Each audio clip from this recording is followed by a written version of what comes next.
today we complete the championship case series, 16 of 16, and it's the driver of the iconic RCR number 3, as I wear a bunch of Jeff Gordon gear for this, appropriate. Yeah, Austin Dillon, of course, Austin Dillon.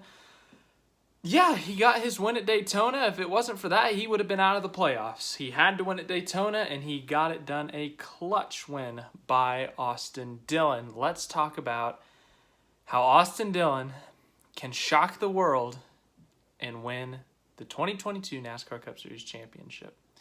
So as I said, Austin Dillon's 2022 season consists of that one win at Daytona. He has 4 top 5s, 8 top 10s, so honestly not a bad season for Austin Dillon. He has led 18 laps, but 0 stage wins, so he only has the 5 playoff points. He's going to be in a deficit all of the playoffs if he advances to literally everyone. Everyone has at least 6 playoff points, so he will be the bottom of the grid no matter how far he goes, so that's going to be a big problem for him. It may come down to must-wins in the later rounds, round of 8 especially. But let's talk about this first round. And this first round isn't terrible for Austin Dillon, especially this first race at Darlington. Remember a couple years ago when Austin Dillon made the playoffs, the first round consisted of Darlington, Richmond, and Bristol, and Austin Dillon advanced by a good 40 or something points. He had top 5s at Darlington and Richmond, had a top 10 at Bristol too, I think. So Darlington, that wasn't just a top 5. He was runner-up and chasing down Kevin Harvick for the win in that one. Something about Darlington just suits Austin Dillon's style. I don't know what it is, but as of recent years, Austin Dillon has done really good at Darlington. So if Austin Dillon can replicate that, if he can run top 5 at Darlington, he may actually be in a good position for those last 2 races. As for Kansas, I think he's got a pole at Kansas before. Correct me if I'm wrong there. Maybe a front row start, but his teammate Tyler Reddick was running really good there in the spring before a mechanical problem. So Austin Dillon, if he can just run top 15 there after a top 5 at Darlington and then do what he did at Bristol a couple years ago and get another top 10, that should be enough to get him out of the first round. Other guys are going to have problems. Some people are going to have bad runs. If you can just run top 5 at Darlington, top 15 at Kansas, and top 10 at Bristol, I think you should make it through. So for that first round, no mistakes, no bad runs, advance. Yeah.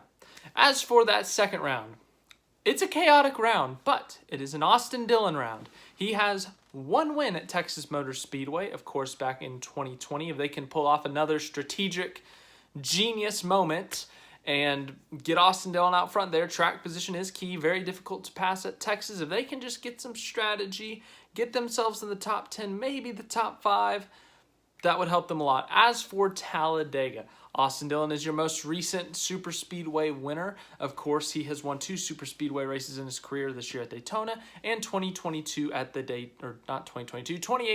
the Daytona 500. So he's shown he can get it done at the Super Speedway. So even if he has a bad race at Texas, if it came to Talladega being a must-win, he could get it done maybe. As for the Roval, Chevy has been really good at the road courses, so he'd have to rely on that. Yeah, but that second round, I think it's going to be really tough for Austin Dillon with the Roval and Texas. Let's be realistic here. So if he wants to advance, I'm going to say top 10 at Texas, top 5 at Talladega, survive the Roval if he wants to advance. I think those 2 races will be chaotic, and if he doesn't do good at the Roval in Texas, he has to win Talladega. Let's say Austin Dillon shocks the world, makes it to the round of 8.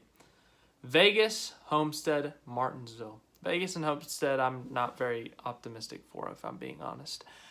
Martinsville, though. This is interesting because Austin Dillon finished 3rd in the spring. I don't know what they did to that car. I don't know what he changed in his driving style at Martinsville, but Austin Dillon was really good in the spring at Martinsville.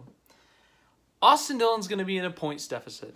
He's going to get outrun by all the guys in front of him at Vegas and Miami. Let's be honest here. Kyle Larson, Chase Elliott, Joey Logano, Ryan Blaney, Denny Hamlin, Kyle Busch. Who am I missing here? Even his teammate Tyler Reddick, Kevin Harvick, whoever is in that round of 8, is most likely going to outrun him at Vegas and Homestead. Maybe he outruns one of them. Maybe he outruns a couple. Maybe a couple of them get in wrecks. He gets lucky. But the fact of the matter, he's going to go into this race below the cutoff line and probably a good chunk of points behind. So it's going to be a must-win at Martinsville. And if he runs as good as he did in the spring, running in the top 5, a late race caution comes out, he stays out, or he does something tricky, it could happen. Austin Dillon could get a win. He has shown that he can win on late race restarts before. So Austin Dillon, to make it to the championship 4, it's going to be difficult. It's going to be extremely tough. He's going to need some help. That first round, just survive, do good, make it. Second round, it's very dependent on how you do at Texas in the Roval. It could come to a must-win at Talladega in the middle, so you don't want to have to rely on that.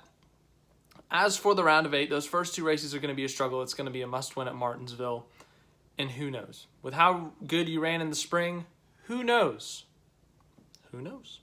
So let's say Austin Dillon shocks us once again and wins at Martinsville to go to the championship 4 with the potential to put the number 3 back in victory lane and to put the number 3 back in championship 4.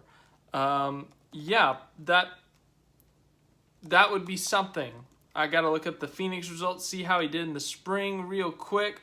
Austin Dillon in the spring at Phoenix finished 21st. Phoenix. His teammate did really good in there in the spring. That could help a lot. If Reddick doesn't make the championship 4 and Dillon does, he's going to get all the RCR help. They're going to get the best possible car out there. Chevrolet has won the last 2 championships there.